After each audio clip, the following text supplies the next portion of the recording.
Isaías, profeta Isaías, capítulo 25. Nossa reflexão nessa noite, eu vou usar aqui como tema, uma pergunta: em que se baseia a sua vida? Em que você está baseando a sua vida? E pensando nesse tema, nós vamos meditar no texto desse pequeno capítulo do profeta Isaías. Vamos ler. Os que encontraram, digam amém.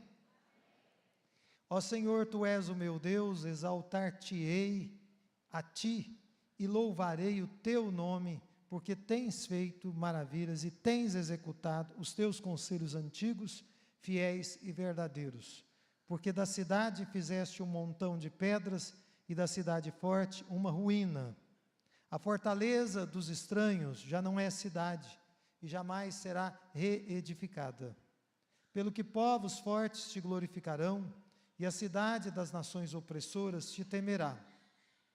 Porque foste a fortaleza do pobre e a fortaleza do necessitado, na sua angústia. Refúgio contra a tempestade e sombra contra o calor, porque dos tiranos o bufo é como a tempestade contra o muro, como o calor em lugar seco. Tu abaterás o ímpeto dos estranhos, como se abranda o calor pela sombra da espessa nuvem. Assim, o hino triunfal dos tiranos será aniquilado. O Senhor dos exércitos dará neste monte a todos os povos um banquete de coisas gordurosas, uma festa com vinhos velhos, pratos gordurosos, com tutanos e vinhos velhos bem clarificados. Destruirá neste monte a coberta que envolve todos os povos e o véu que está posto sobre as nações. Versículo 8. Tragará a morte para sempre, e assim enxugará o Senhor Deus as lágrimas de todos os rostos, e tirará de toda a terra o opróbrio do seu povo, porque o Senhor falou. Naquele dia se dirá: eis que este é o nosso Deus, em quem esperávamos, e Ele nos salvará. Este é o Senhor a quem aguardávamos. Na sua salvação exultaremos e nos alegraremos, porque a mão do Senhor descansará neste monte, mas Moabe será trilhado no seu lugar, como se pisa a palha na água da cova da esterqueira. No meio disto estenderá ele as mãos, como as estende o nadador para nadar, mas o Senhor lhe abaterá a altivez, não obstante a perícia das suas mãos, e abaixará as altas fortalezas dos seus muros, abatê-las-á e derribá-las-á por terra, até ao pó. Vamos orar mais uma vez? Curve sua cabeça e feche seus olhos.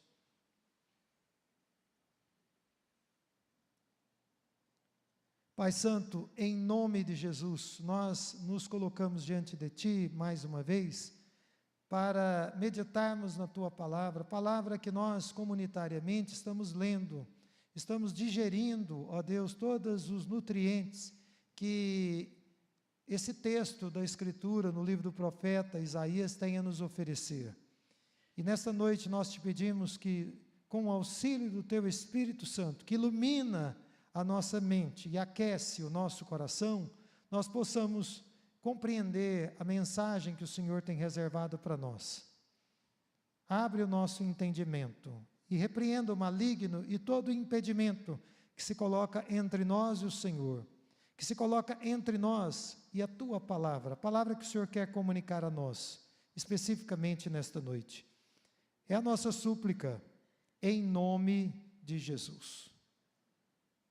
Queridos irmãos, quando eu era criança, aqui em Goiânia, recém-chegado de Rio Verde, eu me lembro de ver nas páginas de jornais de Goiânia, na década de 70, mostrando crianças, talvez os irmãos que já viviam aqui devem se lembrar disso, crianças que eram raptadas de suas casas ou do convívio com suas famílias, eram violentadas sexualmente, e depois elas eram brutalmente assassinadas, com um corte normalmente vertical aqui no abdômen, e os seus corpos eram usados aqui na cidade de Goiânia para rituais macabros.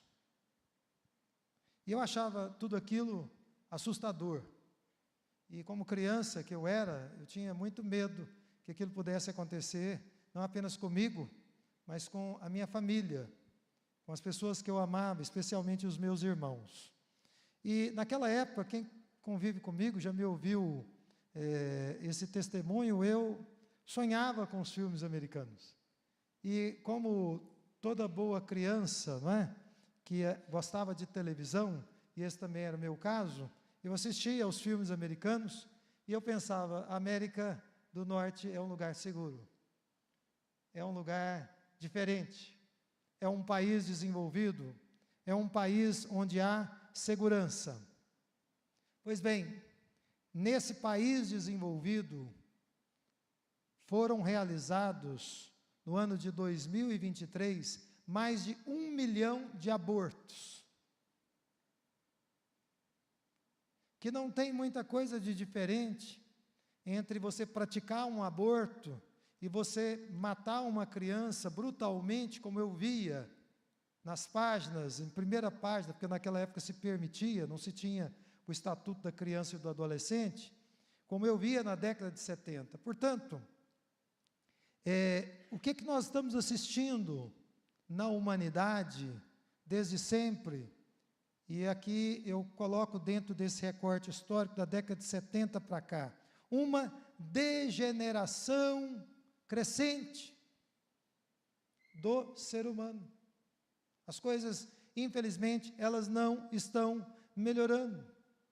E Deus tem mantido a sua igreja nesse mundo para oferecer ao mundo um bom testemunho, para anunciar a Cristo Jesus, para proclamar o seu evangelho eterno a todas as pessoas.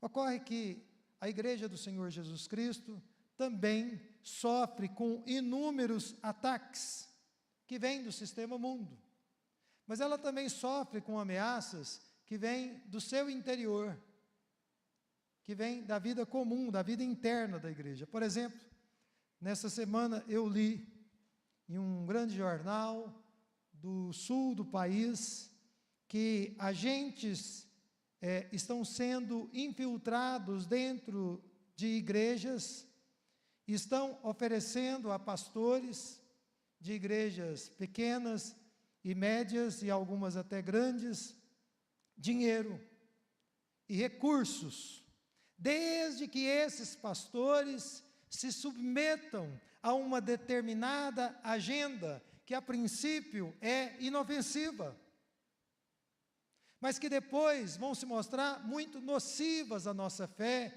e nocivas ao cristianismo que nós anunciamos e que nós vivemos. Agendas que vão favorecer, por exemplo, as ideologias de gênero, que vão favorecer aos abortos e que vão favorecer também ao ecumenismo, que macula a nossa identidade e fere, muitas vezes letalmente, a nossa autoridade como igreja no mundo em que nós vivemos. Então, essa é a situação que nós estamos vivendo. A igreja não está imune aos ataques que vêm do sistema, mas também há agentes que estão, infelizmente, infiltrados nas nossas igrejas e eles atuam perversamente com um objetivo muito bem definido.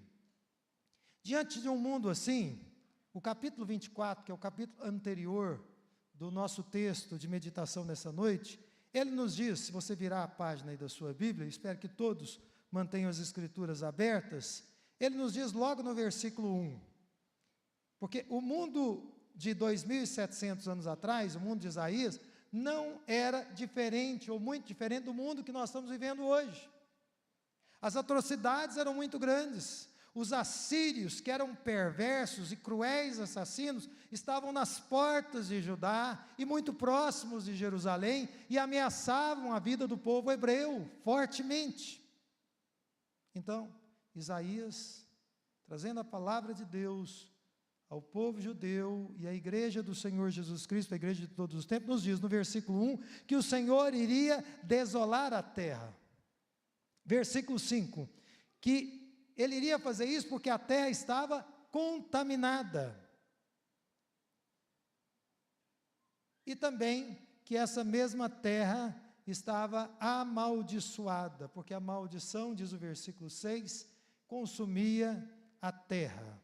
Isaías 24, 6. E ele nos diz também, no versículo 19, que o juízo viria de uma forma traumática, porque a terra seria totalmente quebrantada, diz o texto, e totalmente se romperia. Ele nos diz no versículo 26, que a terra violentamente se moveria nos dias do juízo do Senhor, e a gente entende que ele está falando de terremotos aqui. Mas aqui, no capítulo 25, que nós precisamos meditar, é no capítulo 25 nessa noite. Nós vemos um cenário diferente. Embora Deus trate do juízo, e muitos, ou na maior parte do tempo, dos primeiros 39 capítulos de Isaías, Isaías vai nos mostrar aqui, no capítulo 25, que há modos diferentes de nós vivermos as nossas vidas. A nossa vida, diz Isaías no capítulo 25, ela pode ser baseada em Deus, ou ela pode ser baseada no homem. Uma coisa ou outra. A nossa vida pode ser baseada nas promessas de Deus, ela pode ser baseada na fé em Cristo Jesus, ou então ela pode ser baseada naquilo que nós vemos. Ou então ela pode ser baseada nos recursos que nós temos ao nosso alcance, à nossa mão. Então eu pergunto a vocês, que foram trazidos aqui nesta noite para prestar culto a Deus, pela divina providência do Senhor, em que você está baseando a sua vida? É uma pergunta que você deve responder nesta noite a Deus. Vamos pensar, então, em primeiro lugar, numa vida baseada em Deus. Veja aí logo o primeiro verso. Você vê que Isaías ele está tomado pelo Espírito Santo, louvando a Deus, exaltando a Deus, e a atitude do profeta Isaías é uma atitude teocêntrica, ou seja, Deus está no centro de todas as coisas. Esta deveria ser a nossa abordagem em tudo na nossa vida. A maneira como nós vivemos, a maneira como nós lidamos com os nossos negócios, como nós prosseguimos com os nossos estudos, deveria ser teocêntrica. E aqui o Isaías, que está cantando, louvando a Deus, ele está inspirado nessa verdade, a verdade de que Deus está no centro de todas as coisas. Glória a Deus.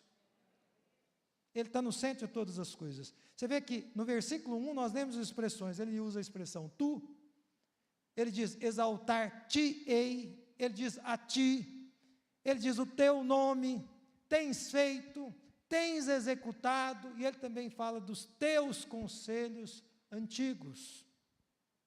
Queridos irmãos, o grande problema da humanidade é que o nosso ego exacerbou-se. Nós crescemos tanto em nosso próprio conceito que nós, infelizmente, nos entronizamos.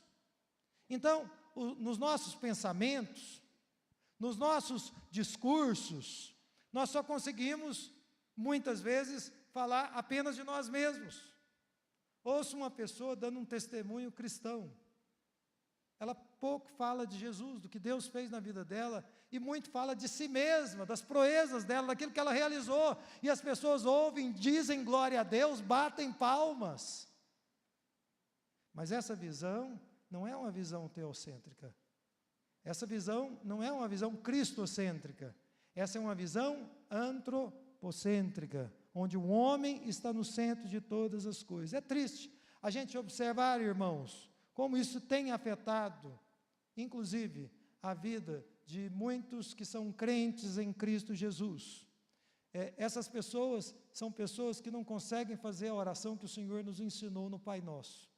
Porque lá ele nos diz que nós deveríamos orar: venha o teu reino. E por que as pessoas não conseguem orar: venha o teu reino? Porque elas estão preocupadas, muito ocupadas com os seus próprios reinados, com as suas próprias coisas. Tudo é conjugado na primeira pessoa. Eu. O tempo todo as pessoas estão conjugando na primeira pessoa. E é isso que primeiro nós precisamos aprender com o profeta Isaías. Deus deve vir em primeiro lugar. Amém? Essa é a lição fundamental, maior, essencial desse livro. Deus deve vir em primeiro. Ele, e somente Ele, diz o texto, tem feito maravilhas. Olha aí na sua Bíblia. Ele é o único capaz de emitir conselhos antigos e de executá-los, de fazê-los cumprir. Quando ele diz aqui de conselhos antigos, ele está dizendo de desígnios, de determinações que Deus elaborou na eternidade. Deus não apenas fala, Ele não apenas diz, Ele faz com que as coisas de fato aconteçam. Esse é o Deus a quem nós servimos. E são os conselhos dEle que são sempre fiéis e verdadeiros. Isso também precisa entrar dentro de nós. É muito diferente da sabedoria humana que a gente está vendo aí nos YouTubes da vida, nos vídeos, nas palestras, nas mensagens. Porque essa sabedoria humana, que vem muitas vezes sob a força de modismos que vêm e que vão, elas nem sempre são confiáveis. E muitas vezes elas vêm encharcadas com o erro, com erros grosseiros, que nos afastam, que nos distanciam da verdade de Deus. Então, irmãos, meu apelo a vocês, nesta noite, em nome de Jesus, vamos pensar mais no reino de Deus, amém? Vamos pensar mais nas obras de Deus, naquilo que Deus fez, naquilo que Deus está fazendo, naquilo que Ele vai fazer. Vamos pensar mais na vontade de Deus, do que na nossa própria vontade. Vamos deixar Deus agir. E quando nós estivermos deixando Deus agir, Ele vai cuidar da nossa saúde física, Ele vai cuidar da nossa saúde emocional, e Ele também vai cuidar da nossa saúde espiritual. Se nós estivermos buscando o reino dEle, a vontade dEle, o querer dEle. Agora, existe também, e Isaías não vai fugir dessa realidade, um estilo de vida que é baseado no próprio homem, aquele estilo que eu já antecipei aqui, que é antropocêntrico. Vocês sabiam que Deus, ele significa diferentes coisas para a humanidade. Algumas pessoas vão ter Deus como quem de fato Ele é, o Criador de todas as coisas e o Redentor na pessoa do Senhor Jesus Cristo. Essa é a concepção correta que nós deveríamos, todos nós ter, que todas as pessoas deveriam ter. Mas a maioria das pessoas tem, infelizmente, uma visão distorcida de Deus. E egocentricamente, as pessoas têm fabricado falsos deuses. Para quê? Para atender às suas vontades e atender aos seus desejos. Atender, digamos assim, os seus próprios caprichos. Quando isso acontece, a ideia de um Deus santo, de um Deus soberano, de um Deus justo, ela vai se tornando inadmissível. As pessoas vão tendo dificuldade de encarar os atributos mais básicos de Deus. Porque, na cabeça delas, Deus tem que se encaixar conforme a sua própria imagem e semelhança, e não o contrário. E é em torno dessa distorção, irmãos, que sociedades inteiras foram construídas e têm sido sustentadas. Então, Isaías vai nos falar aqui a partir do versículo 2, de uma cidade que nós não sabemos qual é. A gente poderia dizer que é uma cidade aqui indefinida, não é? Que mais adiante ele vai chamar de cidade forte. Pode ser a mesma cidade ou uma outra cidade. E olhando para além das fronteiras de Judá, ele vê as fortalezas dos estranhos. Na Nova Versão Transformadora, a gente lê: ele viu belos palácios em terras distantes, provavelmente no Império Assírio, provavelmente no crescente Império Caldeu, Babilônico. Mas tudo isso aqui parece representar apenas uma imagem da civilização humana, das alegrias e também, meus amigos, da esperança de boa parte da humanidade. Boa parte da humanidade tem as suas esperanças naquilo que o homem construiu. Exemplo, eu mesmo, na introdução aqui, eu olhava para os Estados Unidos e pensava, ali é o reduto final, é o lugar perfeito, é o lugar maravilhoso. Isso não é verdade. Não é verdade na América do Norte, não é verdade na Europa, não é verdade em nenhum lugar do mundo. Pois bem, o que é que Deus vai fazer com essa representação das civilizações humanas, uma civilização ou várias civilizações arrogantes, autônomas? Olhe aí na sua Bíblia, ele vai tornar esta civilização, ou estas civilizações, em um montão de pedras, em uma ruína. E ele diz que quando ele fizer isso, elas jamais serão ou seriam reedificadas. Você vê que Isaías, ele está nos alertando aqui, cheio do Espírito Santo, a não colocar os nossos olhos, a não colocar os nossos corações nos mega investimentos humanos. Nós não podemos colocar o nosso coração nestas coisas. Por quê?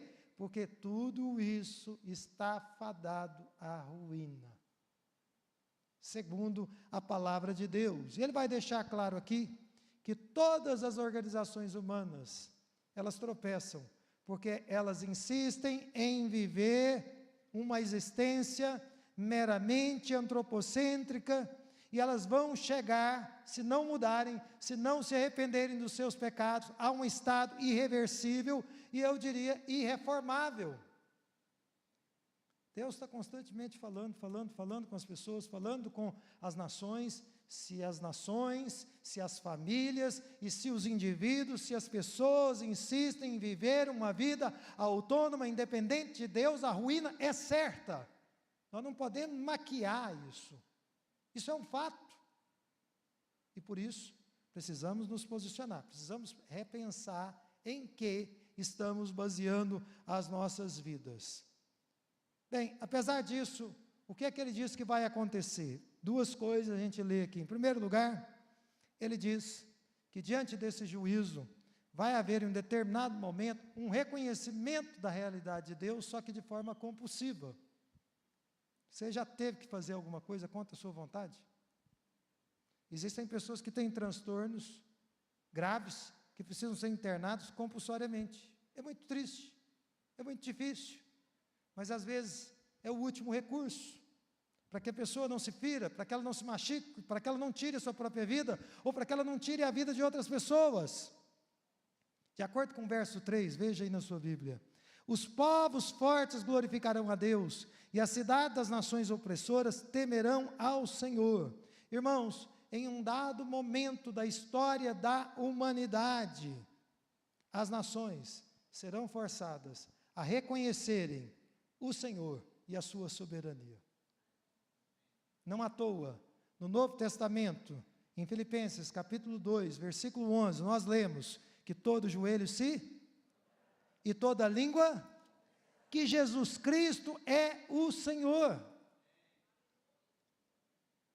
Então, esse momento vai chegar, mesmo que as pessoas digam, eu não quero Deus, eu não quero reconhecer, minha visão de mundo é outra, mas vai chegar um momento em que um reconhecimento compulsório vai acontecer. Outra coisa, Deus vai agir nos momentos mais difíceis, para ser uma fortaleza para o pobre, para ser uma fortaleza para o necessitado na sua angústia. E o pobre aqui, irmãos, deve ser lido como uma representação do povo de Deus. Nós não podemos olhar para nós e dizermos assim, nós somos poderosos, como o povo de Deus, como a igreja evangélica. Não, nós precisamos ser um povo que diz, que dobra os joelhos, que coloca a boca no pó, e que diz: Senhor, eu sou pobre e necessitado, mas o Senhor cuida de mim. O Senhor cuida da minha vida. Toda essa empáfia e arrogância que às vezes a gente ouve alguns irmãos proferindo, é fruto de muita ignorância da palavra de Deus. Irmãos, o texto nos diz que Deus vai proteger o pobre, Deus vai proteger o seu povo. Ele nos diz que Deus é um refúgio contra a tempestade, Ele é uma espécie de sombra contra o calor afadigante. Queridos irmãos, se a maioria das pessoas na humanidade é composta por pessoas ensimesmadas, há e sempre haverá de ter um grupo de pessoas não conformistas, vivendo em todas as tribos, em todos os povos, em todas as nações, em submissão humilde ao Deus Criador dos céus e da terra. Sempre haverá. Tem muita gente arrogante, cheia de si mesmo, mas o povo de Deus é diferente. O povo de Deus é aquele que diz: tudo que eu tenho vem das mãos do Senhor. Nada que eu alcancei veio meramente de mim mesmo, foi o Senhor que me deu essa graça, foi o Senhor que me sustentou. Agora, irmãos, o povo de Deus nesse mundo, e é por isso que devemos entender que somos pobres, nós muitas vezes passamos por privações, nós muitas vezes experimentamos angústia, até passamos por períodos de depressão, e nós precisamos contar com Deus para nos ajudar. Nós muitas vezes precisamos correr para Deus e dizer: Senhor, só o Senhor pode me ajudar, só o Senhor pode ajudar a minha família, só o Senhor pode sustentar o meu negócio, o meu trabalho, pode dar a estabilidade mínima que a minha família necessita, só o Senhor. Nós passamos por tudo isso, isso faz parte da nossa vida, isso faz parte da nossa rotina.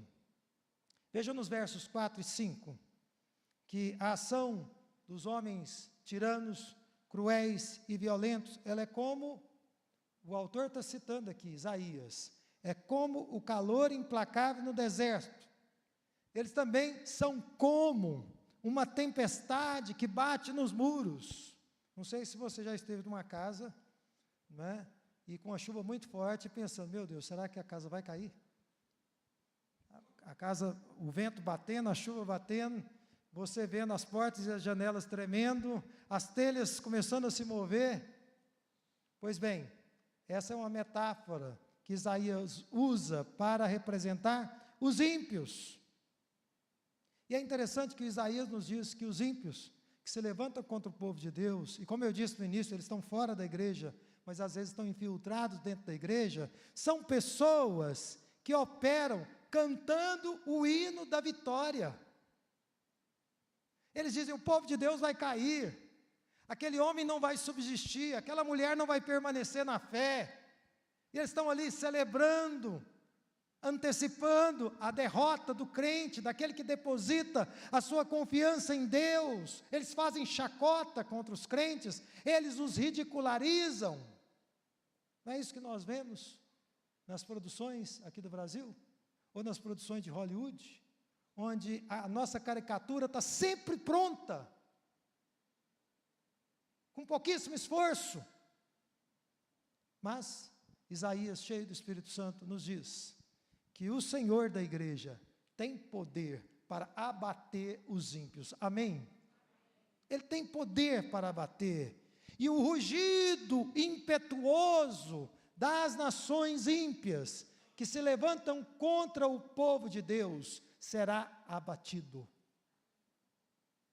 No momento certo, na hora certa, como nós vimos, o Senhor é como uma nuvem espessa. Quem já esteve debaixo de um sol escaldante, tendo que trabalhar debaixo desse sol, sabe o que significa uma nuvem espessa quando ela cobre o sol. Você respira aliviado. E parece que naquele momento sempre vem aquela brisa suave no seu rosto para te refrigerar naquele momento. E eu gostaria de dizer a vocês: o Senhor está cobrindo a sua igreja. o Senhor está cobrindo o seu povo. E gostaria de dizer que a tempestade, que é comparada aqui à ação dos ímpios, Deus vai fazer com que ela cesse na hora certa, no momento certo. Tempestade, como as que nós temos em Goiânia, no nosso país, elas não duram para sempre. Elas duram apenas um pequeno período de tempo. E aqueles gritos de vitória, e de zombaria, e de chacota contra o povo de Deus, nós precisamos entender isso, irmãos. Um dia, Deus vai silenciar essa festança que é feita para criticar o povo de Deus, para se levantar contra aqueles que andam no caminho do Senhor. Eu já atendi muitos jovens, especialmente adolescentes, crentes, que sofreram na escola todo tipo de agressão psicológica por causa da sua fé. Eu louvo a Deus, porque Deus tem sustentado os seus adolescentes, os seus jovens, o seu povo, e os pais têm a incumbência de dar suporte e de fazer prevenção de males maiores que são causados, porque o nosso inimigo não brinca em serviço. Mas o que a palavra de Deus está nos dizendo nessa noite, é que o nosso Deus, Ele vai trabalhar para silenciar essa festança. Esse júbilo temporário dos inimigos do povo de Deus. Bem, mas nós podemos, diz Isaías, a partir do versículo 6, viver uma vida confiada nas promessas de Deus. E nessa passagem nós temos promessas lindas, não temos? De Deus para nós. Tanto é que muitas pessoas fazem do capítulo 25 de Isaías um dos textos de sua preferência. Quais são as promessas que ele nos dá aqui? Algumas delas. Em primeiro lugar, ele promete um banquete.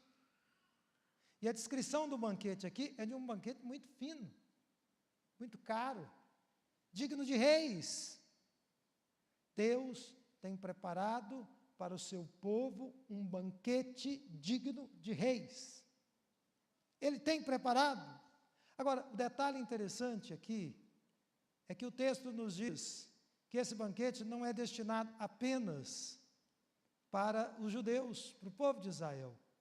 Ele é um banquete para os amados do Senhor, de todos os povos, de todas as nações. E todas as nações, um dia, vão se banquetear com essa refeição maravilhosa na presença do nosso Deus.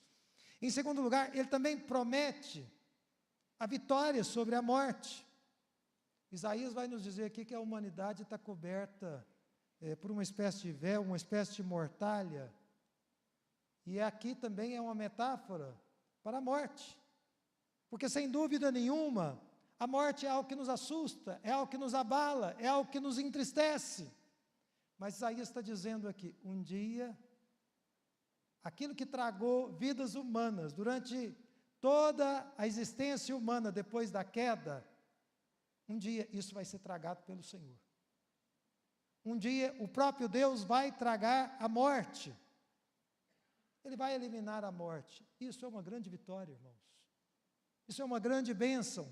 Agora, outra coisa que ele também promete, e nós podemos basear as nossas vidas baseado nessa promessa. Ele promete um consolo sem precedentes. Veja o que diz o texto. Um dia o Senhor vai enxugar as lágrimas dos nossos rostos. Sabe o que isso significa? Essa promessa, que um dia só vai restar para todos nós sorriso. Não vai mais haver motivos para lágrimas, para choro, para angústia. Vai haver motivo apenas para sorrirmos na presença do nosso Deus. E é por isso que vale a pena nós amarmos o nosso Deus e andarmos com Ele, e investirmos a nossa vida no nosso relacionamento com Ele, porque Ele tem o melhor para nós. Ele tem o melhor para as nossas vidas. E finalmente, nós também temos a promessa de uma verdadeira honra. Diz o texto que Deus vai remover da vida do seu povo todo vestígio de humilhação.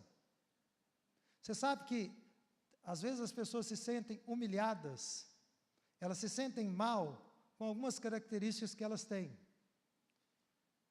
fisicamente ou psicológicas. Ou, muitas vezes, as pessoas se sentem mal por causa de experiências que tiveram. E por mais que busquem um aconselhamento cristão ou a psicoterapia, as pessoas têm dificuldade de superar isso. No entanto, o que a palavra de Deus nos diz é que todo opróbrio, todo vestígio de tristeza na nossa alma, que nos marcou negativamente, um dia vai ser removido e Deus vai derramar sobre o seu povo a verdadeira honra. É como se nos tirasse as roupas sujas e velhas e antigas e nos dessem roupagens novas para que nós pudéssemos seguir eternidade adentro com essas novas roupagens. Irmãos, nós podemos escolher viver a nossa vida baseados nessas promessas. Amém? E finalmente, nós também podemos, diz o texto, viver as nossas vidas baseados na fé, baseados na fidelidade de Deus, baseados na justiça de Deus. E como é que nós fazemos isso? Isaías vai nos dizer, em primeiro lugar, uma vida baseada na fé é uma vida baseada no reconhecimento de quem Deus é. De quem o Senhor Deus é. Você vê que o profeta está anunciando aqui o dia do Senhor, e ele está dizendo aqui que naquele dia o seu povo vai dizer, e nós podemos antecipar isso para hoje. O que é que o povo vai poder dizer e o que é que nós podemos dizer hoje? Eis que este é o nosso Deus. Não tem confusão com os falsos deuses. Não tem confusão com as estrelas que estão brilhando nesse mundo. Não, não. Este é o nosso Deus.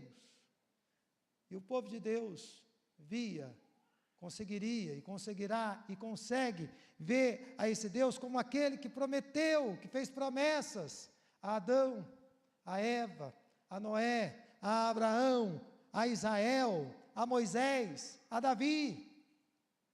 O mesmo Deus que fez promessas a esses homens é o nosso Deus. E nós precisamos seguir a nossa vida com essa confiança, com essa certeza. Este é o nosso Deus. Ele cumpriu promessas no passado, vai continuar cumprindo promessas no dia de hoje, independente do que aconteça. Mas a nossa vida de fé, ela também precisa ter uma outra implicação, a implicação da fé realizada. Sabe por quê? Porque um dia, aquilo que nós chamamos fé, vai se tornar realidade. Hoje nós temos que crer numa série de coisas, mas um dia, tudo isso que nós cremos, ou que dizemos que cremos, vai se tornar uma realidade incontestável. Então, naquele dia, o povo de Deus vai poder dizer, este é o Deus, olha aí no seu texto, nas Escrituras, a partir do versículo 9, em quem esperávamos, em quem aguardávamos, em quem nós depositamos a nossa esperança nos dias mais angustiantes, nos dias mais difíceis e mais desafiadores das nossas vidas. Nós vamos poder dizer isso em alto e bom tom. Irmãos, esse Deus em quem nós esperamos, esse Deus em quem nós ansiamos, Ele é um Pai amoroso. Agora, o detalhe interessante para todos nós guardarmos na nossa mente, é que esse Pai amoroso não foi, não é e nunca será um Pai que nos dá tudo que nós pedimos para Ele. Não, Ele não faz isso, porque Ele é um Pai que ama. E porque Ele sabe de fato o que é o melhor para nós. E Ele muitas vezes nos faz esperar. Há muitas situações na sua jornada, na sua peregrinação, em que tudo que você tem que fazer é aguardar, é esperar. Você não precisa colocar o carro na frente dos bois. É aguardar. Mas vai chegar o momento em que você vai poder dizer, este é o Deus em quem eu aguardava. Vai chegar o momento em que você vai poder dizer, este é o Deus por quem eu esperei nos momentos mais difíceis da minha vida. Amém? Mas a nossa vida de fé também precisa estar baseada na convicção de que somente o Senhor é o nosso Salvador. Irmãos, a salvação para você e para mim não vem do mundo. Eu, como já foi dito amplamente, tanto pela manhã, como agora à noite no nosso momento de oração, eu concordo que nós devemos orar para que líderes cristãos ascendam às posições de poder, se tornem políticos honrados, pessoas corretas, e devemos votar em pessoas que tenham temor do Senhor, e pessoas que têm caráter. Nós devemos pedir a Deus a graça para constatar essas pessoas, para identificar essas pessoas. No entanto, precisa estar claro para nós que a nossa salvação não vem do mundo, e não vem dessas pessoas. Outra coisa importante, a salvação não vem de dentro de nós. Ela não vem de dentro de nós. Há muita gente dizendo para as pessoas buscarem um consolo, um conforto em si mesmas, em suas próprias almas. Isso não é bíblico. O que você precisa para caminhar de forma vitoriosa na vida cristã, vem do Senhor e do Senhor somente. Dele vem a nossa salvação. Ele é o nosso amparo. Ele é a nossa segurança. Amém, irmãos? Interessante aqui nessa parte final do texto, que ele vai dizer que a mão do Senhor vai descansar lá no Monte Sião, né? Isso significa o quê? Que o povo de Deus vai estar em paz, confiados, seguros na presença de Deus. Mas, enquanto isso, ele vai estar trilhando e esmagando os inimigos do povo de Deus. Então tem uma comparação aqui. Enquanto o povo de Deus está seguro na presença de Deus, e Deus é quem garante essa segurança, de maneira muito triste, os inimigos do povo de Deus, aqueles que endurecem seus corações e que insistem em seguir com as suas vidas de maneira autônoma e independente de Deus, essas pessoas estarão literalmente no pó. É por essa razão, irmãos, que nós precisamos pensar muito bem em que, ou melhor dizendo, em quem nós estamos baseando as nossas vidas. Amém? E eu gostaria de concluir aqui essa mensagem propondo a vocês a seguinte reflexão. Em primeiro lugar, se nós insistirmos em basearmos as nossas vidas no homem, no orgulho, na arrogância, nós estaremos indo contra o próprio Deus. É ir contra o próprio Deus, é seguir para o final dessa vida e dessa existência, para no final ser abatido e não ter condições de levantar. É difícil a gente imaginar isso, é duro a gente pensar nessa realidade, mas esta é a mensagem bíblica para o mundo. Isso começa conosco dentro da casa de Deus. Agora, em segundo lugar, se nós basearmos a nossa vida em Deus, se nós basearmos a nossa vida nas promessas de Deus, se nós optarmos em vivermos a nossa vida pela fé, o que paira no nosso horizonte é a vitória. Vitória sobre a morte. São lágrimas que vão ser enxugadas. E que Deus promete nos consolar, e um grande banquete que Ele preparou para todos nós. Amém? Vamos nos colocar em pé nesse momento, irmãos, para nós pensarmos, orarmos juntos. Eu, antes de sair para cá, esperando a Rosânia terminar de se aprontar para nós virmos para a igreja, vi um recorte de um filme que já assisti algumas vezes, provavelmente muitos de vocês também, chamado Gladiador. Creio que muitos de vocês, se não todos, né, ou a maioria, assistiu esse filme. E ali tem um personagem interessante, que é o Máximos, general romano, estava enfrentando, porque para mim o Gladiador, o melhor do filme são os primeiros 15 minutos, o resto eu não apreciei muito. Mas o Máximo, quando está ali animando a tropa romana, ele disse o seguinte: o que vocês fizerem aqui, ecoará na eternidade. O que vocês fizerem aqui, ecoará na eternidade. Eu acho que essa é uma palavra apropriada para o povo de Deus. Dependendo do que e em quem nós basearmos a nossa vida, isso vai ter repercussão eterna. Então, nesse momento, eu quero te convidar a curvar a sua cabeça e a fechar os seus olhos, para falar com Deus, para abrir o seu coração, para esse Deus amoroso.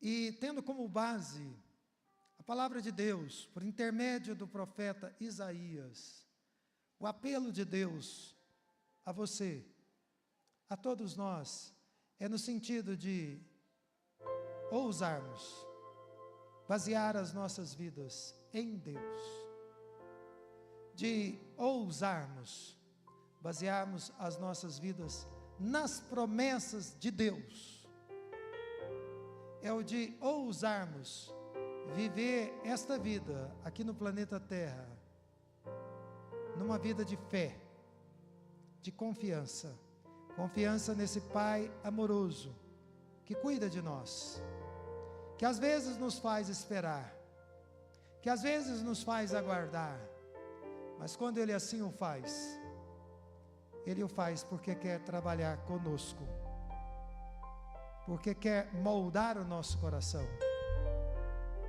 porque quer nos fazer pessoas mais parecidas com Jesus. Fale com Deus nesses próximos segundos, abrindo o seu coração, e quem sabe, se o Espírito te mover, renunciando um modo de vida que é baseado no homem, que é baseado em você mesmo, e se comprometendo a adotar um estilo de vida diferente a partir de hoje.